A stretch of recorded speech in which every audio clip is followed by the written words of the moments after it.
Hey, welcome back to 7-Minute Books. I'm Sam, and today we're talking about Search Inside Yourself by Chade-Meng Tan. So, Sophie, a Google engineer writing a book about mindfulness, what's that all about?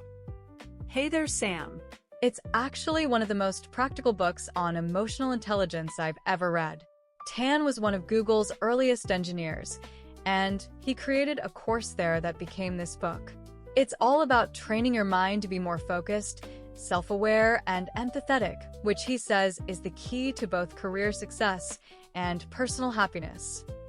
Right, and the core idea is that attention is the foundation of everything. It's like the muscle you need to build before you can do anything else. Exactly.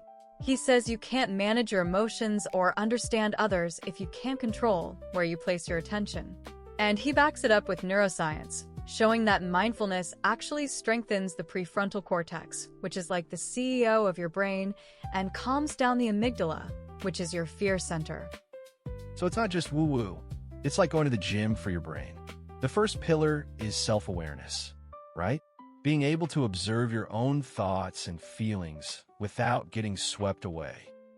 Yeah, and he has this great way of explaining it. Instead of being the thought like, I am angry, you become the observer. I notice there's anger. That creates a gap between stimulus and response, and in that gap is your freedom to choose a better reaction. So when someone criticizes you, instead of snapping back, you notice the heat in your chest and the tight jaw, and you just pause. That's powerful. And then the second pillar is self-management. He busts the myth that emotional intelligence means suppressing your feelings. Instead, he says all emotions are useful data. Anger signals a boundary violation. Fear signals a threat. The problem is our habitual reactions. He has this 5-step method for dealing with difficult emotions, which he calls SBNRR: stop, breathe, notice, reflect, and respond.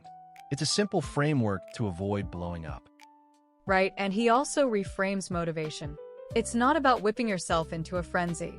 It's about connecting your work to a deeper sense of purpose. That's what sustains you in the long run.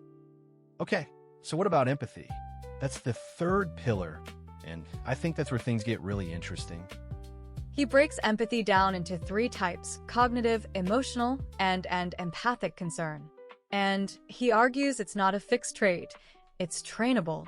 The training starts with self-empathy, being kind to yourself, and then extends to others. He has that loving kindness meditation practice. You start with yourself, then a loved one, then a neutral person, then a difficult person. It sounds fluffy, but he says there's research showing it increases positive emotions and even physical health. And there's also empathic listening, where you're not just waiting for your turn to speak, you're really trying to understand the other person. In a workplace, that's a superpower for negotiation and teamwork.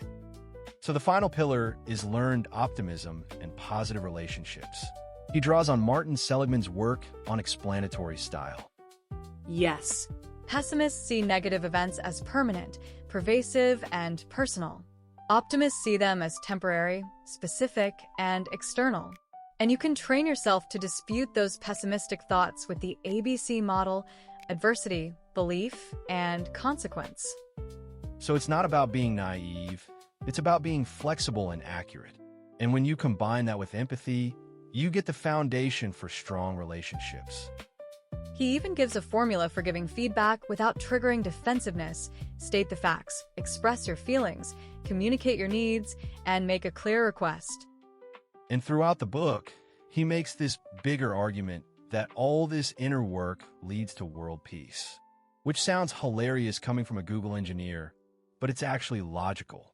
If we all understood ourselves and others better, there'd be less conflict. Exactly. And the best part is it's all practical.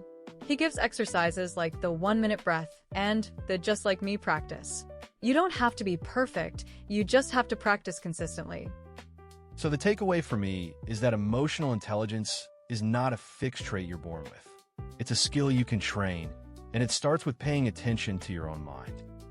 And if you want to explore more ideas like this, the whole library's over at 7minutebooks.com/app, with over 6,000 fiction and nonfiction titles you can read or listen to in any language.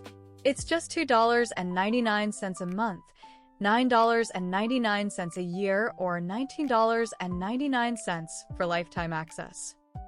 Ultimately, search inside yourself reminds us that the most powerful technology for creating a better world is the human mind itself.